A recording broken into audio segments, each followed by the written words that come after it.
Henry VI's entry into Paris, a symbol of aspiration and fragility. On December 2, 1431, Henry VI of England made his formal entry into Paris. As a young monarch claiming 2 crowns, his procession into the French capital was not just a military or political maneuver, but a grand spectacle loaded with symbolism. The date of the event, Advent Sunday, imbued the occasion with religious overtones, presenting Henry as a divinely appointed ruler during a period of profound anticipation in the Christian calendar. Let us explore the event in its entirety, the historical circumstances leading to Henry VI's entry, its ceremonial and religious significance, its impact on the fragile dual monarchy, and its place in the broader cultural and political narrative of the 100 Years' War. By examining the complexities of this moment, we gain insight into the ambitions and limitations of medieval kingship, the role of public spectacle, and the enduring legacy of Henry VI's Parisian entry. Historical background: the 100 Years' War, early phases and key battles. The 100 Years' War began in 1337 as a dynastic struggle between the House of Plantagenet in England and the House of Valois in France. The conflict was rooted in competing claims to the French throne. The English kings, starting with Edward III, asserted their rights through their descent from Isabella of France, mother of Edward III and daughter of King Philip IV of France. However, the Salic law, which excluded inheritance through the female line, was invoked by the French to deny the English claim.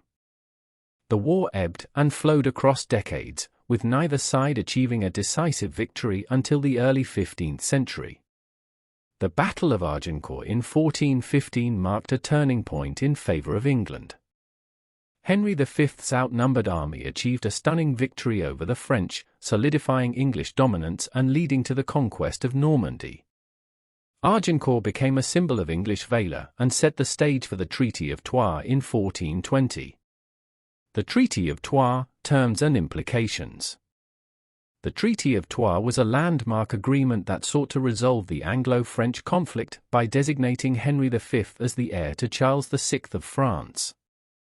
The treaty's terms were ambitious. Henry married Catherine of Valois, daughter of Charles VI, creating a dynastic union between England and France.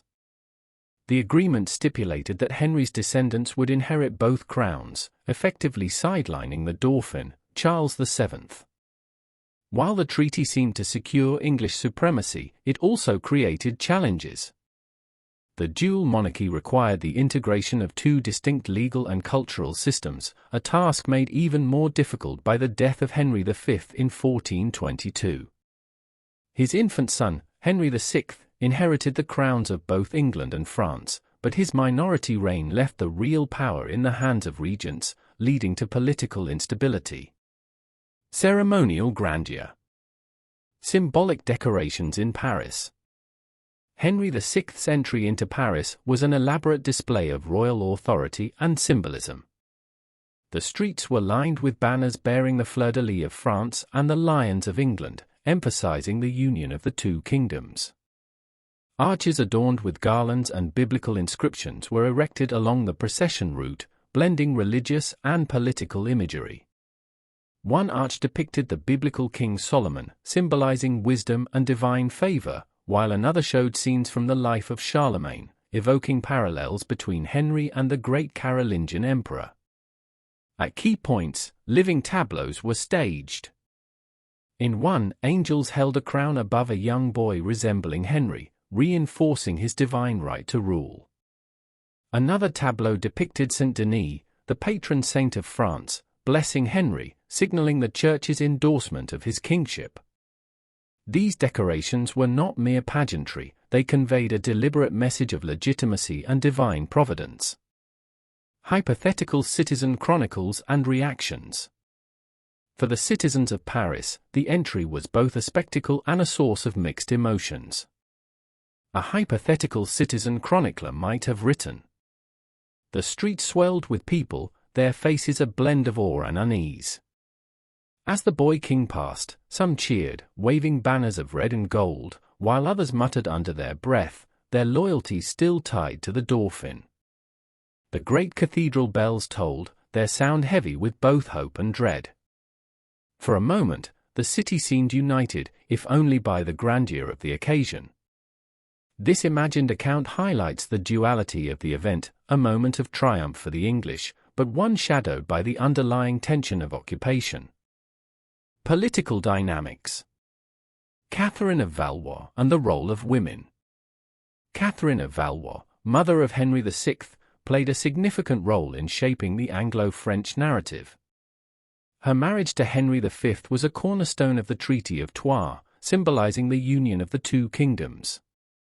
However, her position became complicated after Henry V's death. As a Frenchwoman in the English court, she was both a symbol of the treaty's promise and a reminder of its fragility. Catherine's later marriage to Owen Tudor, a Welsh squire, marked the beginning of the Tudor dynasty but also highlighted the limitations of her influence in securing lasting peace. Her role underscores the complex position of royal women as both pawns and players in medieval diplomacy. Rival French factions. The entry of Henry VI into Paris must be understood against the backdrop of factional rivalries in France. The Armagnac and Burgundian factions vied for control, with the Burgundians aligning with the English. This alliance was instrumental in securing Paris for Henry VI, but also sowed the seeds of future conflict. The Armagnacs, loyal to Charles VII, capitalized on Burgundian discontent to reclaim territories, including Paris itself in 1436. Cultural and social dimensions. Propaganda and public perception. Propaganda played a central role in shaping the narrative of Henry VI's rule. The English used proclamations, sermons, and visual art to present Henry as a legitimate and divinely favored ruler. Pamphlets distributed in Paris emphasized his dual lineage and portrayed Charles VII as a usurper. The Advent Sunday entry itself was a form of propaganda, designed to win the loyalty of the Parisians through a combination of spectacle and religious symbolism. However, propaganda alone could not overcome the realities of occupation.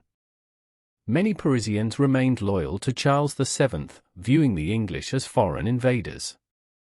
The tension between official narratives and popular sentiment highlights the challenges of ruling a divided population. Comparing English rule in Paris to other occupations. The English occupation of Paris can be compared to other medieval occupations, such as the Norman conquest of England in 1066. In both cases, the occupying power sought to legitimize its rule through ceremonies, alliances, and integration. However, while the Normans eventually assimilated into English society, the English in Paris remained outsiders, their rule defined by military force rather than cultural integration. This lack of assimilation contributed to the eventual collapse of English control in France. Aftermath. Military campaigns following Henry's entry. The years following Henry VI's entry into Paris were marked by continued warfare. The English sought to consolidate their hold on northern France, but their efforts were undermined by the loss of key allies. The defection of the Burgundians to Charles VII in 1435 dealt a severe blow to the English position. The Treaty of Arras, which reconciled Burgundy and the French crown, allowed Charles VII to mount a successful campaign to retake Paris in 1436. The loss of Paris marked a turning point in the Hundred Years' War. English forces retreated to their strongholds in Normandy and Gascony, but even these territories would fall by the end of the war in 1453. Long-term impacts on Anglo-French relations. Henry VI's entry into Paris, while a moment of triumph, ultimately had limited long-term impact. The event became a historical footnote as the tide of the war turned against England. However, it left a legacy of ambition and aspiration that influenced later Anglo-French relations. The dream of a united Anglo-French kingdom faded, but the cultural and political ties forged during this period endured, shaping the identities of both nations. Conclusion.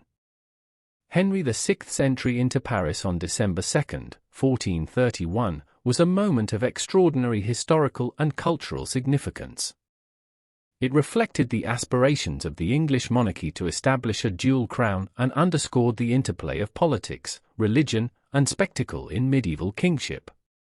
The timing of the event on Advent Sunday added layers of symbolic meaning, portraying Henry as a divinely ordained ruler during a period of renewal and hope.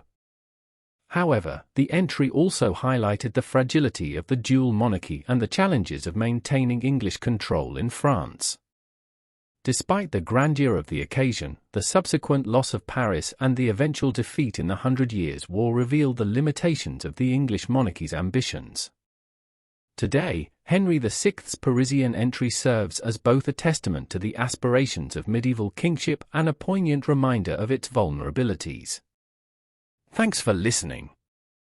Like, comment, and subscribe to Medieval Chronicles 1066 for more journeys back to the Middle Ages. Stay curious.